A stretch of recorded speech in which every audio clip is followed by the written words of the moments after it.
Je la voulais tellement pas que la maquilleuse s'est assise sur mes genoux pour pas que je bouge.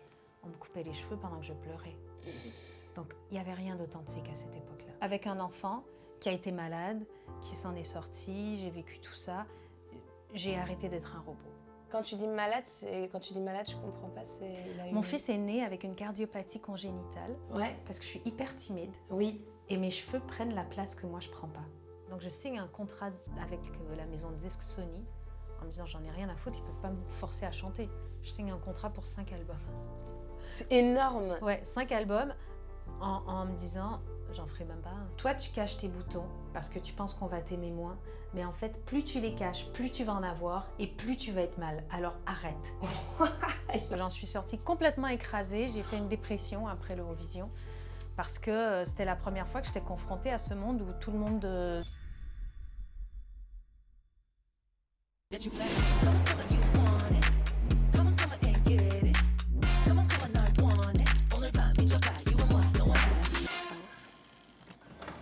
Natacha, merci d'être venue chez Authentique. Donc, je suis trop contente de te recevoir ici. Sa voix cristalline et son charisme naturel ont marqué toute une génération. Natacha Saint-Pierre, c'est l'histoire d'une jeune Canadienne à la voix d'or qui a conquis le cœur du public. Dès son plus jeune âge, elle se passionne pour la musique et monte sur scène avec une aisance déconcertante. À seulement 18 ans, elle est révélée au grand public grâce à son rôle dans la comédie musicale Notre-Dame de Paris, où elle incarne Fleur de Lys. Mais c'est en 2001 que sa carrière explose véritablement avec « Je n'ai que mon âme », un titre poignant qui la propulse sur la scène internationale lors de l'Eurovision. Depuis, Natacha Saint-Pierre a enchaîné les succès. Toujours en quête de sens et d'authenticité, elle n'a jamais cessé d'évoluer, osant de nouveaux chemins, tant dans la musique que dans sa vie personnelle. Femme engagée, mère, elle partage avec son public une philosophie de vie tournée vers la bienveillance et l'épanouissement personnel. Dans Authentique, nous partons à la découverte de son parcours, de ses succès, mais aussi des épreuves qui ont façonné la femme qu'elle est devenue. Voici Natacha Saint-Pierre. Aujourd'hui, toi, tu te définirais comment en tant qu'artiste ? Je crois pouvoir dire que je suis une artiste libre. Ok. Libre de mes choix musicaux, éditoriaux, ce qui n'est pas toujours le cas quand on commence. Quand on commence, on a des maisons de disques, des managers, des producteurs qui ont envie de nous emmener dans une direction, qui pensent être la bonne pour nous. Aujourd'hui, j'ai la chance d'avoir des managers à qui j'ai dit, parce que moi j'ai arrêté de chanter après Mourir demain. Ah ouais ? J'ai arrêté pendant 1 an parce que j'aimais plus ce métier. J'y trouvais plus mon compte. Je me sentais un peu perdue. Et j'ai recommencé à chanter en disant à ma manager, je ne veux plus qu'on crée des concepts musicaux autour d'une idée marketing. Je veux qu'on fasse le contraire. Je veux qu'on crée un concept musical et qu'après, on fasse le concept marketing autour de l'idée. Et donc maintenant, c'est comme ça que j'ai la chance de fonctionner. Toi, comment tu as commencé la chanson ? Pourquoi tu as voulu faire de la chanson ? Qu'est-ce qui t'a plu dans ce métier ? En fait, je ne voulais pas être chanteuse. Non. Ouais. Mon professeur de musique à l'école, à 8 ans, nous faisait faire une petite chanson, toute la classe ensemble, et nous donnait des instruments. Moi, j'ai eu le xylophone. Pas du tout envie. Même à 8 ans. Et ma mère, elle m'avait appris, dans la vie, tu peux dire non, mais il faut que tu proposes quelque chose. Donc j'ai dit, est-ce que je pourrais chanter, moi, monsieur ? Et le professeur, il dit, bien sûr. Et il a trouvé que je chantais bien. Et il m'a invitée à chanter avec son groupe. Et c'est ce que j'ai fait. J'ai chanté avec son groupe. Toi aussi, tu savais que tu chantais bien ou tu t'étais jamais imaginé Moi, j'aimais chanter. Mais j'aimais chanter. T'aimais chanter, mais il y avait... Comme ma cousine, comme mon frère. T'étais pas au courant que tu chantais super bien ? Non. Oh, ouais. Et c'est à partir de ce premier spectacle-là où j'ai commencé les cours de chant à l'âge de 8 ans. Okay. C'était mon passe-temps. J'avais absolument pas l'intention d'en faire un métier. C'est fou quand même. Et j'ai rencontré dans un autre spectacle un grand producteur canadien qui, lui, a voulu m'emmener en France. Okay. Et donc, je suis venue en France avec lui. Et on m'a proposé de faire l'Eurovision. Mais moi, je ne voulais plus chanter à ce moment-là. Parce que j'avais fini, j'avais le bac, l'équivalent du bac, parce qu'au Canada, ça ne s'appelle pas le bac, mais l'équivalent. Et je voulais commencer mes études d'infirmière, mais on m'a proposé l'Eurovision. En fait, je ne connaissais rien de l'Eurovision, sauf que Céline Dion l'avait déjà fait. Et du coup, je me suis dit, tu sais quoi, je vais faire l'Eurovision, puis après, j'irai à l'université, c'est pas grave. Donc, je signe un contrat avec la maison de disques Sony en me disant, j'en ai rien à foutre, ils ne peuvent pas me forcer à chanter. Je signe un contrat pour 5 albums. C'est énorme. Ouais, 5 albums, en me disant, j'en ferai même pas un. Je fais l'Eurovision et je me casse. Et après l'Eurovision, je rentre un peu dégoûtée de ne pas avoir été sur le podium, parce que j'arrive 4e. Et je dois faire une émission de télé, c'est ma dernière avant de rentrer au Canada. Et sur cette télé, il y a Pascal Obispo qui vient se présenter et qui me dit qu'il veut me faire écouter des chansons. Mais waouh! Ouais. Et je lui dis, en fait, le truc, c'est que moi, je prends l'avion demain pour le Canada. Il me dit, bah, c'est pas grave, viens ce soir. Et donc, je vais, avec mon producteur, le soir, écouter des chansons. Et j'aime bien. Bah ouais. J'adore les chansons. Donc, je me dis, bon, qu'est-ce que je fais? Ok, je fais un album, puis tant pis, après, j'arrêterai. D'accord. Et jusqu'à mes 25 ans, je vais faire comme ça. Donc, à chaque fois, je fois, fais ce projet-là, ouais. après, j'arrête. Mais après mourir demain, j'en ai vraiment marre. Je veux arrêter. Je me dis, en fait, c'est infirmière que je veux faire. C'est pas mon vrai métier, chanteuse. Là, il faut que j'arrête de jouer. J'ai 25 ans. Il faut que je fasse les trucs sérieusement. Et je vais m'arrêter. Pourtant, tu as un succès fou déjà avec les premières chansons mais avant celle de mais pour moi, c'est pas un métier. Pour moi, je suis en train de jouer là. Waouh. Et je m'arrête pendant 1 an en me disant, ok, Parce que c'est pas ton rêve de base, quoi. Pas du tout. Ton rêve à toi, c'était de devenir infirmière, aider les autres. Et je vais faire l'émission de Flavie Flamand à l'époque où on va faire le métier d'un de nos parents. Et ma mère, elle est infirmière, donc je vais travailler aux urgences de Créteil pendant une journée. Et en fait, c'est là que je me dis, enfin, j'ai passé à côté de ma vie, c'est ça que j'aime. Oh, waouh. Et je m'arrête pendant 1 an. Et au bout de cette année, quand je reviens, je dis à mon équipe, je reviens, mais je veux pas que ce soit comme avant. Je veux que ce soit différent. Je veux être infirmière parce que c'est très égoïste. Je veux soigner les gens et le voir quand ils vont mieux. Et en chanteuse, j'aide des gens, mais je le vois pas quand ils vont mieux. Donc en gros, je suis juste une grosse égoïste. Donc si j'ai un don pour la musique, pour la chanson, je vais arrêter de penser à moi et je vais faire ça. Donc, tu as beaucoup plus d'interaction, en fait, finalement, dans ce métier-là que dans l'autre. Ouais, j'ai l'impression que je suis là au bon moment. Et c'est gratifiant. Alors que quand on chante, je suis dans votre chambre au bon moment quand vous écoutez le CD. Et pourtant, tu as dû sûrement sauver des vies, genre. Parce que j'en sais rien. J'en sais rien, mais aujourd'hui, en tout cas, je suis consciente de ce que j'apporte aux gens. Et j'ai plus besoin d'être là pour recevoir la gloire d'aider, d'avoir servi à quelque chose. Mais j'ai besoin de savoir que je sers à quelque chose. J'enseigne le yoga. Oui, ça aussi, j'allais venir aussi. J'enseigne des retraites de yoga et là, ça me permet aussi de partager ce que j'ai appris et ce que je connais du bien-être. Je continue d'apprendre en rencontrant des gens et ce que j'apprends, j'essaie de le partager. Parce que je pense qu'on apprend toute notre vie, j'espère, en tout cas, sinon c'est con. Et au fur et à mesure que je grandis, j'essaie, comme j'ai la chance d'avoir de la lumière, de le partager et de faire en sorte que les gens puissent peut-être trouver plus vite que moi ce que je trouve. Des clés pour se sentir bien, pour grandir bien, pour être heureux. Tu es une des plus grandes chanteuses françaises qu'on connaisse aujourd'hui. Tout le monde connaît aujourd'hui, tu trouveras. Elle passe partout et encore aujourd'hui, on l'écoute. Comment tu as réussi à gérer justement ce succès, le succès de cette chanson qui perdure encore aujourd'hui? Je m'en suis pas aperçue, déjà. Comme dans ma tête, je m'en allais faire autre chose après. Moi, j'étais juste en train de faire le travail qu'on me demandait de faire. Puis tu sais, à l'époque, on est dans un podcast qui s'appelle Authentique. Moi, à l'époque, on m'a coupé les cheveux, on m'a maquillée, on m'a habillée, je ne choisissais rien. Pour faire ma coupe de cheveux, je la voulais tellement pas que la maquilleuse s'est assise sur mes genoux pour pas que je bouge. On me coupait les cheveux pendant que je pleurais. Donc, il n'y avait rien d'authentique à cette époque-là. J'étais un produit fabriqué contre mon gré. Et tu l'as aimée quand même, cette chanson? J'ai aimé la chanson. Ouais. Et c'est la rencontre avec Pascal qui a tout changé. Parce que Pascal Obispo, c'est lui qui a dit « Tu as le droit de dire non ». Et moi, je disais « Oui, mais je travaille avec des gens qui ont 30 ans de métier. Et moi, j'en ai 2. Et c'est lui qui m'a appris que, en fait, même si on n'a pas d'expérience, on a le droit d'avoir une opinion. Et ça a beaucoup aidé. Et tu trouveras, elle a une histoire très particulière parce que ça ne devait pas être un duo. Tu peux nous la raconter? Mais moi, je viens du classique. J'ai fait du chant lyrique. Et en chant lyrique, on chante avec la note pure. Donc, je te fais l'exemple, ça fait « Tu trouveras ». Ok. Moi, je chantais comme ça quand j'ai rencontré Pascal. Et lui, il voulait que je fasse « Tu trouveras » avec de l'air sur la voix. Ouais, j'étais incapable de faire ça. Et il me disait « Mais c'est facile, essaie ». Et j'essayais. Je disais « Tu trouveras ». Il me disait « Non, mais avec la note quand même ». Donc là, je faisais « Tu trouveras ». Je disais « Non, pas comme ça ». Et il m'a montré l'exemple. Et comme j'ai jamais réussi à le faire, bah, on a gardé ces « Tu trouveras ». Ok. Et c'est comme ça que c'est devenu un duo. Et aujourd'hui, avec le recul, cette chanson, elle me plaît encore.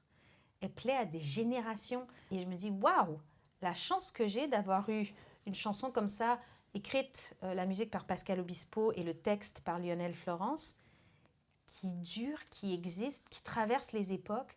Tous les chanteurs rêvent d'avoir ça. C'est une chanson légendaire. Et moi, j'ai la chance d'avoir Tu trouveras, d'avoir Mourir demain, Un ange frappe à ma porte, Quand on cherche l'amour, Je n'ai que mon âme.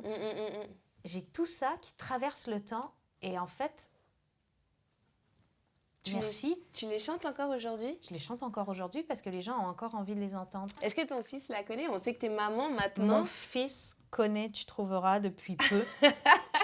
Et l'autre jour, je l'ai surpris en train de jouer. Je ne sais plus si c'est Tu trouveras ou Mourir demain, mais il chantait ma chanson. Cette notoriété, il la vit comment, lui ? Parce que toi, t'es maman depuis peu, donc depuis 9 ans.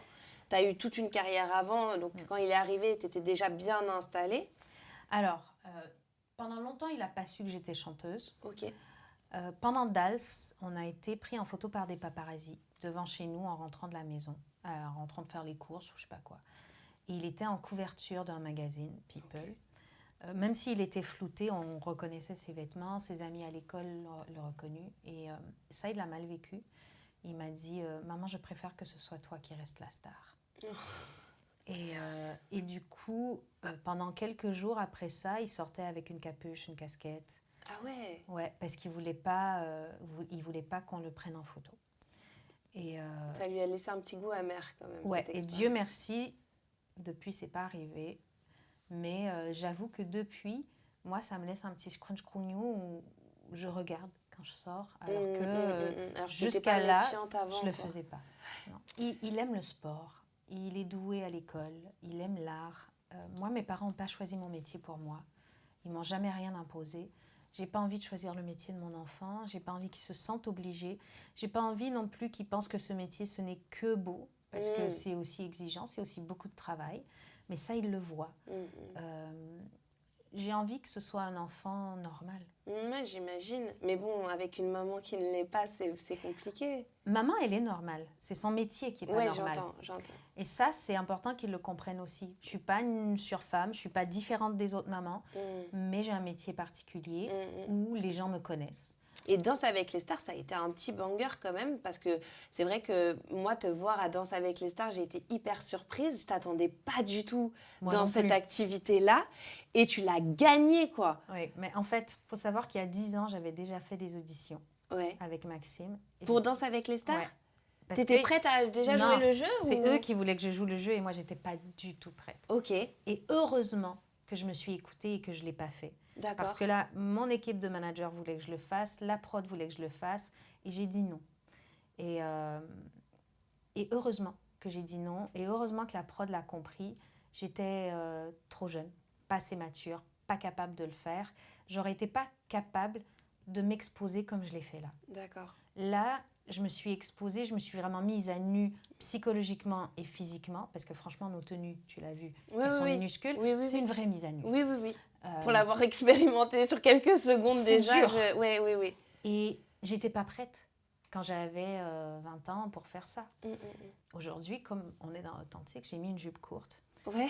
Mais tu sais que je n'en avais jamais mise avant de faire Danse avec les stars. Donc, jamais, même dans ma vie privée. Je te crois pas. Ça veut dire que tu n'as jamais utilisé de robe avant Danse avec les stars longues. Des robes longues qui allaient jusqu'à la cheville, même pas mi-mollet, cheville.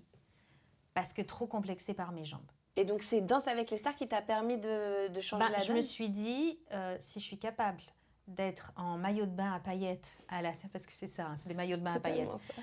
En maillot de bain à paillettes à la télé et que les gens m'aiment quand même, j'ai pas besoin d'être parfaite pour qu'on m'aime. Et ça, je l'ai compris à Danse avec les stars. Et là, aujourd'hui, qu'est-ce qui a fait que tu étais d'accord pour le faire? En fait, ils m'ont recontacté et c'est très rare. Quand on refuse cette émission, c'est rare qu'ils reviennent vers nous parce qu'ils considèrent qu'on n'a pas envie. Et là, ils sont revenus vers moi. J'ai eu peur d'aller faire les essais. Et en même temps, mon fils, le samedi, avec ses potes, il regarde l'émission. Et quand on est maman, ça fait aussi partie du job, c'est de montrer comment on aimerait que notre enfant agisse. Parce que nos enfants, ils agissent plus par l'exemple que par les consignes. Oui, bien sûr. Et donc, si je lui montre à rester dans sa zone de confort, il va rester dedans. Et si je lui montre que, tu vois, là, maman, elle a peur, mais elle y va. Peut-être que lui aussi, quand il aura des défis comme ça, il osera. Je lui ai montré aussi, pendant Danse avec les stars, la ténacité. Il y a des jours, je me rappelle, c'était pendant la valse. La valse, j'y arrivais pas. Je le savais et mes pieds m'écoutaient pas. Et ça me rendait dingue. Et j'étais frustrée envers moi-même. J'en ai même pleuré un jour dans la salle de répétition.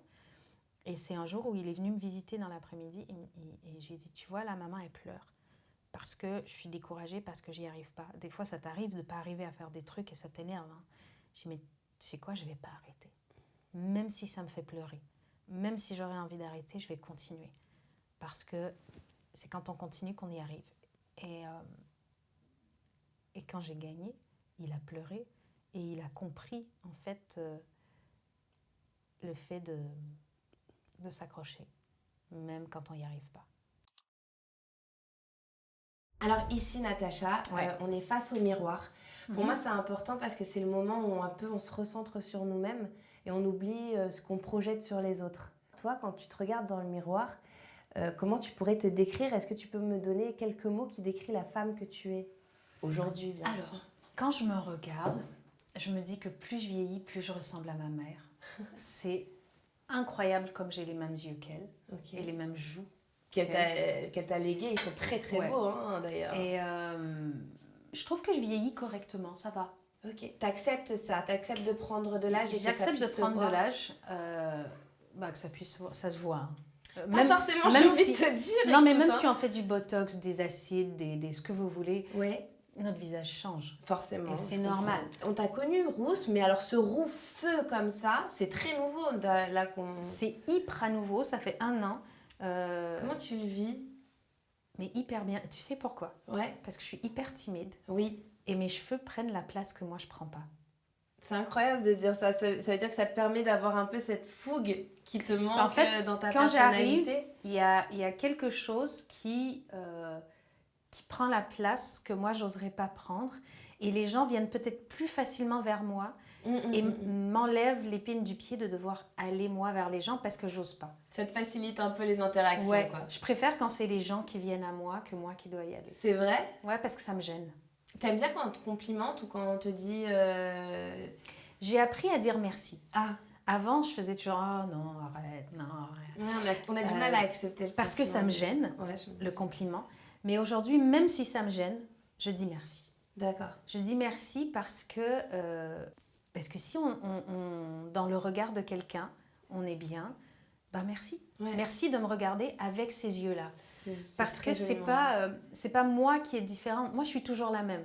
Et dans les yeux de quelqu'un, je peux être jolie. Dans les yeux de quelqu'un d'autre, je peux être moche. Dans les yeux de quelqu'un d'autre, je pourrais être vulgaire. Ouais. C'est subjectif. Et en fait, si tu me regardes et que tu me trouves jolie, c'est que tu me regardes avec bienveillance. Ouais, et donc, c'est à ça que je dis merci. Est-ce que tu as des petits rituels qui te permettent de pallier à quelques complexes que tu as sur le visage ou par exemple... Alors, quand j'ai des petits boutons, j'essaie de les cacher. Avec un peu de maquillage. Avec un peu de maquillage. Mais sinon, tu restes très soft. Assez soft. Vraiment et il y a mon fils qui me dit, Maman, toi, tu caches tes boutons parce que tu penses qu'on va t'aimer moins. Mais en fait, plus tu les caches, plus tu vas en avoir et plus tu vas être mal. Alors, arrête. Il est intelligent. Et il m'a dit ça pendant Dals, en janvier. Et donc, j'ai accepté d'aller faire les répétitions sans me maquiller. Alors qu'on est filmé pendant ces répétitions. Est-ce que justement, c'est la première fois que tu te montrais nue complètement à la caméra? Mais c'est un vrai nu, c'est un nu émotionnel, c'est un nu de visage, c'est un nu de costume, J'avais aucune protection pendant Et Dals. maintenant que tu as du recul sur cette expérience, comment tu le vis de l'avoir justement, d'avoir été confrontée à ça? Ça fait pas si mal que ça. Ah. On a hyper peur. Mais vraiment, hein, moi, me montrer à la caméra, comme je suis souvent maquillée, comme probablement, je sais pas, c'est mon type de peau, j'ai des petits boutons, ça ne me serait jamais venu à l'idée de ne pas les cacher. Mais c'est vrai que depuis que je me maquille moins, ma peau va mieux. J'ai l'impression qu'on a tellement de filtres sur les réseaux sociaux. Si en plus on s'en rajoute dans la vie des filtres, je trouve ça dur pour la génération qui nous regarde et qui nous suit de s'identifier. Ouais, parce qu'ils s'imaginent qu'on est authentique. Là, je le dis, j'ai été coiffée par quelqu'un dont c'est le métier, j'ai été maquillée par quelqu'un dont c'est le métier. Je suis pas comme ça au quotidien. Alors j'adore ça, avoir été coiffée, maquillée. Je suis hyper contente quand je vais rentrer à la maison, mon mec il va me trouver jolie, c'est génial. Mais ça n'a pas besoin d'être le quotidien. Mais ce que j'entends, c'est surtout une femme assez accomplie et qui reconnaît un peu ce dont elle a besoin. Est-ce que tu penses que c'est l'expérience qui t'a apporté ça, ou depuis que tu es jeune, tu sais déjà anticiper justement Pas du tout. C'est avec le temps. Je pense que je me suis tellement habituée à faire les choses moi-même que par la force des choses, j'ai plus le réflexe de demander. On parlait de stylisme tout à l'heure. Oui. Ma styliste, je pourrais l'appeler, lui poser plein de questions.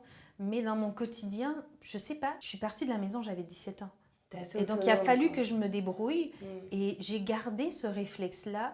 Même si aujourd'hui, je pourrais demander plein de choses, je ne le fais pas. À ton statut de star que tu es, moi, j'aurais imaginé que tu serais venue avec une glam team, des gens derrière pour dire hey, « il n'y a que 5 minutes qui restent ». Et finalement, tu es plutôt simple, quoi. Tu viens avec tout ce que tu as à toi, le petit chien trop mignon et tout, et tu m'apportes, tu me déposes sur la table tout ce que tu as à l'intérieur, et ça, c'est incroyable. Je trouve que ça t'a pas trop abîmé, je veux dire, le star system, finalement. En fait, le star system m'a abîmée jusqu'à ce que j'arrête. Et quand j'ai voulu recommencer, après Mourir demain, je me suis arrêtée 1 an. Quand je reprends après, je reprends en voulant être moi.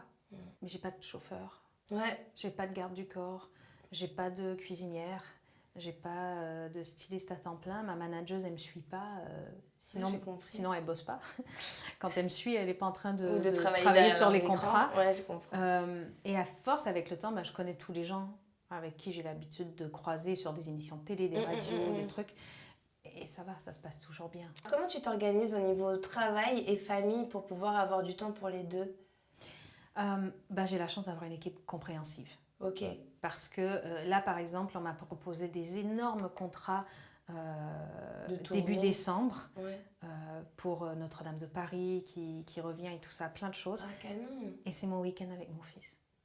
Et alors le sacrifice, il se trouve où? Il se trouve dans la carrière ou dans la famille? J'ai dit non. À la carrière? Ouais. Pour ton pour fils? Être avec mon fils. Je comprends. C'est des moments que tu pourras jamais récupérer finalement, alors que peut-être que plus tard... Et en fait, je ferai pas ces émissions de télé, je ferai pas ces trucs-là. Ça me faisait de la peine parce que j'aurais rêvé de les faire. Je pense que ça va être très beau.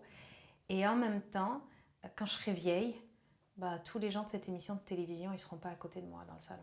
Tu parles beaucoup de ton fils, mais tu as un amoureux aussi. J'ai un amoureux aussi. Et tu lui laisses de la place à lui, du coup, dans tout ça, parce que le fils, En fait, j'ai une chance énorme, c'est que mon amoureux, c'est mon pianiste. Ah, génial! Donc, on travaille ensemble. Et alors, c'est pas compliqué. Alors, c'est moi qui pose la question, mais c'est pas compliqué de travailler en couple ensemble? Tu vois, là, on est face à 2 éviers. Ouais. C'est un peu la même chose. À la maison, il faut que tout le monde ait sa place. Et dans la carrière aussi. Donc, lui, il est directeur artistique musical et moi, j'ai le droit de veto. Donc, lui amène tellement d'idées, amène tellement de suggestions, il est extrêmement créatif. Ouais. Mais à tout moment, je peux dire stop. Stop, ouais. Mais vous vous complétez quand même un peu finalement. On est très semblables, on a le même signe astrologique. Oh, et ça t'a apporté... Donc, on se ressemble énormément, alors on se comprend. Ok. Du coup, il y a plein de choses où on n'a pas besoin de verbaliser les choses parce que vous savez... Parce que ça coule. Ok. Bravo. Donc voilà. Félicitations. Mais il ne travaille pas qu'avec moi. Donc là, en ce moment, on est dans une période où chacun travaille de son côté. Ça fait du bien aussi, un peu de... Ça nous fait des choses à se raconter le soir. Mais on s'ennuie. Ouais, de l'un de l'autre. Ouais, j'imagine. Mais par exemple, pendant Danse avec les stars, je devais travailler les vendredis. C'était les primes. Et c'est mon amoureux qui, lui, a refusé une tournée pour pouvoir aller chercher mon fils tous les vendredis. Ça, c'est de l'amour. Une dernière question, parce qu'on est là aussi pour définir la femme que tu es et non l'artiste. Et j'aurais aimé savoir comment tu décrirais la femme que tu es aujourd'hui, Natacha, sans le côté artistique. Juste toi, en 3 mots, est-ce que tu peux me définir un peu la femme que les gens ne connaissent pas finalement? Qu'est-ce que les gens ne savent pas sur toi? Je suis apaisée. Ouais. Encore rêveuse. Ouais. Parce qu'il y a plein de choses que j'ai envie de vivre C'est vrai? encore. Ouais. Je suis pas du tout blasée de ce métier. Ok. Il m'impressionne encore. Quand je vois des jeunes artistes, il y en a plein qui me font rêver. Je me dis, mais ils ont un talent alors qu'ils ont que 20 ans. Et qu'est-ce qu'ils vont donner? Enfin, les gens me font rêver encore. Aujourd'hui Ouais. et ça te fait rêver aussi? Totalement. Donc, je suis apaisée, je suis rêveuse. Et un troisième, je suis posée. Avant, je voulais que tout aille vite. Et maintenant, ça va. Tu profites? Ouais. La vitesse normale me va. Nous sommes dans notre partie intimiste. Et Hélios, ton nouveau petit chien, nous a rejoints. Tout à fait. Donc, c'est un nouveau membre de la famille. C'est un nouveau membre de la famille. Il est trop mignon. Qui est trop mignon et qui pourra être avec nous tout le temps, comme il est tout petit. Il va te suivre partout? Ouais. Ok. Donc, ma première question, c'est des questions intimes pour savoir un peu plus, pour te connaître un peu mieux. Quelle chanson tu écoutes en ce moment, par exemple? J'aurais aimé savoir. En ce moment, j'écoute plein de trucs. J'aime bien les albums de jazz. J'aime bien Mélodie Gardot. Ok. Mais c'est pas nouveau? C'est pas un son récent. Hein. Non, ouais. Mais j'aime bien. J'écoute des vieux trucs. Est-ce que tu as un moment qui est le plus marquant dans ta carrière? Oui, je pense que le plus marquant, c'est l'Eurovision. C'est un truc énorme. Surtout à 17-18 ans, quand on vit ça, c'est beaucoup de gens, c'est beaucoup de trucs, c'est gros. Ça t'a mis une énorme pression? Énorme pression. C'est mon plus gros trac dans ma carrière. Ah, waouh! Ouais.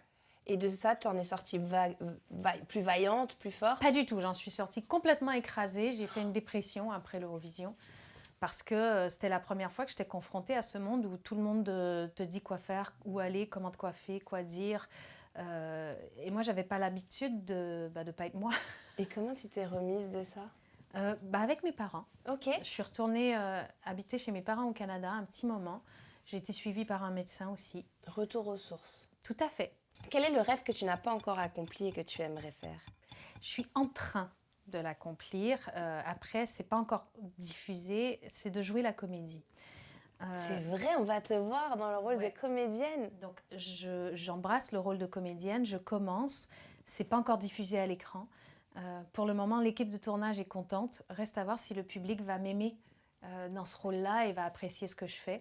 Et si oui, j'espère avoir d'autres rôles et continuer. Quel exclu! Waouh! J'ai hâte de voir ça. Ouais. Tu t'y plais, toi? T'aimes ça? J'adore ça. Mais moi, j'ai fait de l'impro, je te le disais, quand j'étais toute petite. L'impro, c'est un peu du théâtre, sans le texte. Ouais, je comprends. Et j'adorais ça.